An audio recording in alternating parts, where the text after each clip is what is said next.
സ്ത്രീകൾ മൂക്ക് കുത്തുന്നതിന്റെ നോസ് പിയേഴ്സിംഗിന്റെ വിധി എന്താണ്? ഹറാമോ ഹലാലോ? ഭർത്താവിന്റെ സമ്മതമുണ്ടെങ്കിൽ ഐബ്രോ ത്രെഡ് ചെയ്യുന്നത് പോലെ നോസ് പിയേഴ്സിംഗും അനുവദനീയമാകുമോ? ഒരു വഹാബി പണ്ഡിതൻ എന്ന് പറയപ്പെടുന്ന ആളുടെ വീഡിയോ നമുക്കൊന്ന് കണ്ടു നോക്കാം. ഒരു സ്ത്രീയെ സംബന്ധിച്ചിടത്തോളം മൂക്ക് കുത്തുന്നതുകൊണ്ട് വിരോധമൊന്നുമില്ല. പക്ഷെ അവിടെ ശ്രദ്ധിക്കേണ്ട കാര്യമുണ്ട്. മൂക്കുകുത്തുക എന്ന് പറയുന്നത് ഒരു ഭംഗി വർദ്ധിപ്പിക്കുന്ന ഒരു കാര്യമാണല്ലോ. അപ്പോൾ സ്ത്രീയെ സംബന്ധിച്ചിടത്തോളം അവരുടെ സൗന്ദര്യം മറച്ചു വെക്കാൻ കൽപ്പിക്കപ്പെട്ടവരാണ്, സൗന്ദര്യം പ്രദർശിപ്പിക്കാനല്ല. അതുകൊണ്ട് ഹസ്ബൻഡിന്റെ പെർമിഷനോട് കൂടി ഹസ്ബൻഡിന് വേണ്ടി ഒരാൾ മൂക്കുത്തുകയാണെങ്കിൽ അതിൽ തെറ്റൊന്നുമില്ല, ദീനപരമായിട്ട് തെറ്റില്ല. ഈ പറഞ്ഞത് ഏത് പ്രമാണത്തിന്റെ അടിസ്ഥാനത്തിലാണ് മൗലവി? എന്തിനും ഏതിനും തെളിവ് ചോദിക്കുന്ന നിങ്ങൾക്ക് ഇത് എവിടെ നിന്ന് കിട്ടിയതാണ്? ഖുർആനിലുണ്ടോ, ഹദീസിലുണ്ടോ, അല്ലെങ്കിൽ ഇജ്മാ എങ്കിലും ഉണ്ടോ?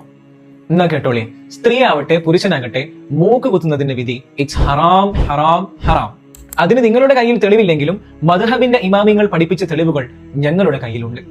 ഗൂഗിളിന്റെയോ ചാറ്റ് GPT-യുടെയോ ഹെൽപ്പ് ഇല്ലാതെ അറബി വായിക്കാനും മനസ്സിലാക്കാനും കഴിയുമെങ്കിൽ വായിച്ചു പഠിച്ചോളി. ഇതാ ഷാഫഈ മദ്ഹബിലെ ആധികാരിക ഫിഖ്ഹി ഗ്രന്ഥങ്ങളായ തുഹ്ഫ, ഇആനത്ത്, ഫത്ഹുൽ മുഈൻ എന്നിവയിൽ സ്ത്രീകൾ മൂക്കുകുത്തൽ ഹറാമാണെന്ന് വന്നിട്ടുണ്ട്.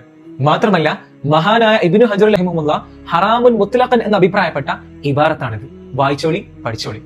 മറ്റൊരു ഇമ്പോർട്ടന്റ് ആയിട്ടുള്ള പോയിന്റ് കൂടി ഇതോടൊപ്പം കൂട്ടിച്ചേർക്കട്ടെ.